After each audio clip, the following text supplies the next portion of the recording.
새벽빛 묵상 에스라 9장 1절에서 8절. 오늘 말씀은 2일 후에로 시작합니다. 2일이란 에스라가 하나님께 금식하면서 길을 맡겼고 또 하나님의 손이 도우셔서 보호하시고 예루살렘에 무사히 도착해서 성전에 예물을 온전히 드리고 번제로 감사 예배를 드린 그 이후를 말합니다. 에스라가 예루살렘에 도착한 지 약 4개월쯤 지난 때입니다. 모든 문제들이 하나님 안에서 해결되고 또 은혜의 절정 이후라는 뜻입니다. 이럴수록 더 기억하고 감사하고 또 그 약속을 지켜야 하지만 안타깝게도 이스라엘 백성들이 또다시 넘어졌습니다.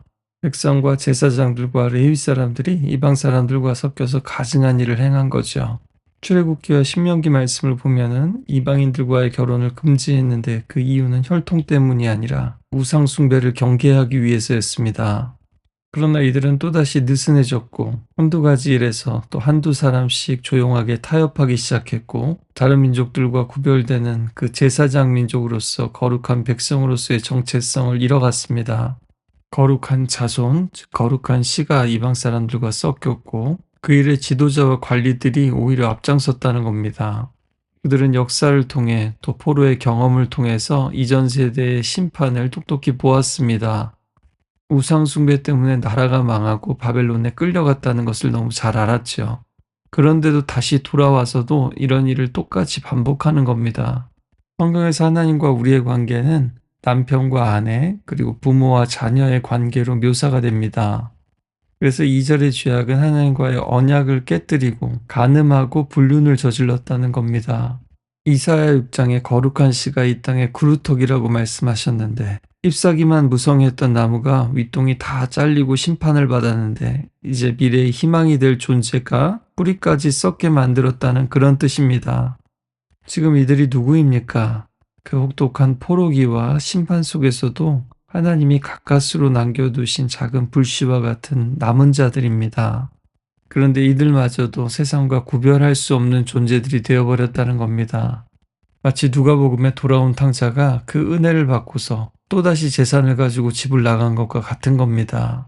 그들은 완전히 하나님을 버린 게 사실은 아닙니다. 그저 조금만 섞은 것 뿐이죠. 복음도 은혜도 적은 것이 모든 것을 바꾸어 버립니다. 그러나 동시에 죄도 그렇습니다. 마치 달고나를 만들 때 식소다를 살짝 찍어가지고 저으면은 확 부풀어 버리듯이 말입니다. 색깔도 다 변하고요. 결과적으로는 배신이 되었지만 시작은 작은 타협이었습니다. 에이, 이 정도는 괜찮겠지.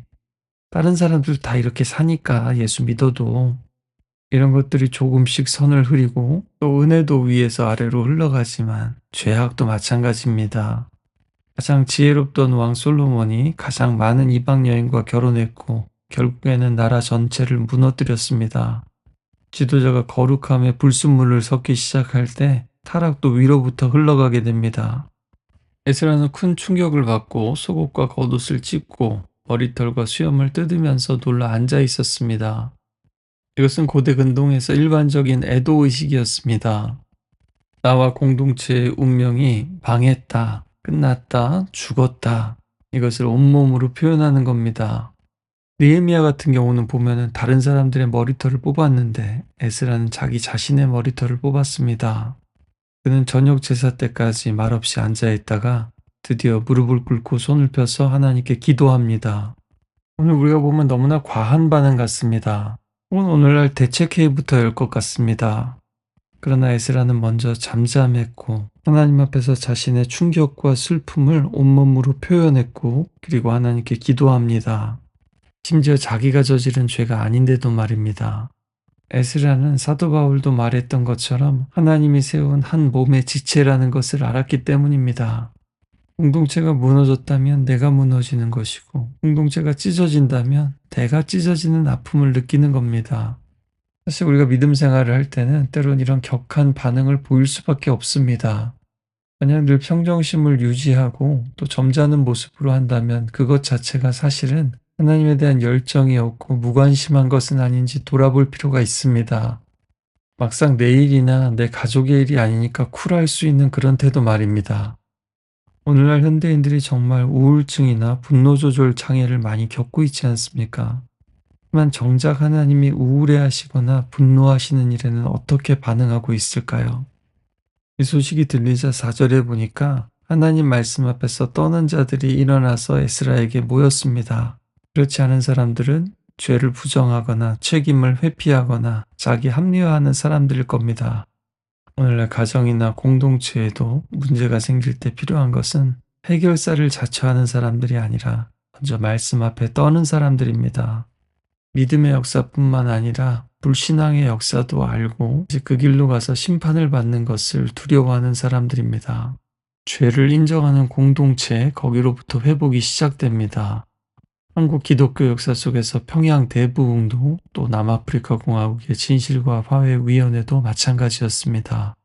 또 하나 주목해야 될 것은 에스라는 그들의 죄라고 부르지 않고 우리의 죄악이라고 말합니다. 너와 나를 하나로 묶는 연대의식이죠. 하나님의 사람들은 늘 그랬습니다. 이스라엘 사람들이 금송아지 우상을 만들었을 때 그들을 진멸하겠다 말씀하셨죠. 그때 모세는 차라리 나를 생명책에서 지워달라고 하면서 중보했습니다. 사도 바울도 나 자신이 저주를 받아도 내 동족이 구원받기를 간절히 원한다고 했습니다. 도스토옙스키는 카라마조프가의 형제들에서 우리는 모두 모든 사람의 죄에 대해 책임이 있다고 썼죠. 그랬기에 에스라는 다른 사람의 죄에 대해서 분노하기보다 우리의 죄에 대한 부끄러움을 느꼈습니다. 이게 얼마나 오랫동안 조상들의 때로부터 쌓여왔던지 하늘에 사무칠 정도라고 합니다. 그는 너무나 부끄러워서 하나님을 바라보지 못합니다. 그러나 놀라운 건 그 가운데서도 그는 여전히 하나님께 말하고 있습니다. 그것이 바로 하나님께서 기뻐하시는 믿음입니다. 부끄럽고 면목이 없을 때에도 이 말씀을 기억하면서 하나님께 말씀드립시다. 또 하나님이 들어주실지 안 들어주실지 몰라도 그래도 기도합시다. 에스라의 기도를 보면 그가 얼마나 이 절망스러운 상황 가운데서도 하나님의 자비를 날카롭게 의식하고 있는지를 보여줍니다. 죄악은 여전히 쌓여있고 하나님은 아직 아무 대답도 하지 않으셨음에도 하나님은 여전히 은혜로우셔서 잠시 동안 또 아주 적은 자들 같지만 그들을 남겨두셨다는 겁니다. 역설적인 것은 원래 성경에서 하나님의 진노는 잠깐이고 그 인자하심은 영원하다라고 찬양을 많이 하죠. 그들은 완전히 회복됐다기보다는 이제 가까스로 포로에서 벗어났고 페르시아의 통치 하에 있습니다. 아주 작은 틈과 잠깐의 기회를 얻은 거죠. 이 소중한 기회를 날리면 안 되는데 이것마저 잃어버리면 우리는 끝장인데 절박하게 하나님께 매달리는 겁니다. 거룩한 곳 성전도 다시 주시고 다시 하나님을 볼 수 있게 하시고 족보에서 보았듯이 대가 끊길 만도 한데 하나님은 그 자손들을 지켜주셨습니다. 하늘까지 쌓여있는 죄악 앞에서도 또한 작은 은혜의 흔적을 발견하는 사람들에게 늘 하나님의 구원과 반전이 일어납니다. 8절에 우리말 성경에는 굳건한 자리라고 되어 있고 개역개정에는 거룩한 성소에 박힌 못이라고 되어 있는데 이것은 유목민들의 그 캠핑용 말뚝을 뜻합니다. 택이라고도 하죠. 사막에 텐트를 치고 있는데 말뚝 하나만 박혀 있는 것처럼 바람이 불면 언제든지 흔들릴 수 있고 뽑혀 떠날 수 있는 존재들 같다는 겁니다. 이 시대를 살아가는 우리의 모습도 교회 공동체들의 모습도 사실 이렇지 않습니까? 바람이 붑니다. 죄로 흔들립니다.